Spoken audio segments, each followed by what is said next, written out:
Praise the lord.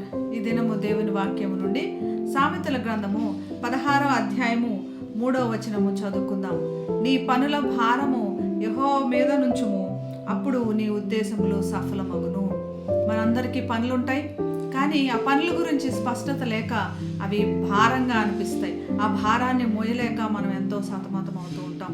పనులన్నీ ముందే plan చేసుకొని ఆ తర్వాత దేవుని సహాయానికి మనం ఎప్పుడూ చేసే పొరపాటే చేస్తూ ఉంటాం.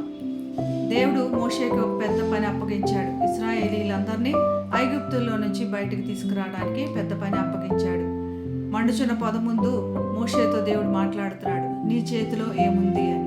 ఒక కర్ర అని చెప్పినప్పుడు ఆ కర్రతోనే దేవుడు ఎన్నో అద్భుతాలు తన ప్రయాణం అంతట్లో మనకి చేసినట్టుగా చూస్తున్నాం.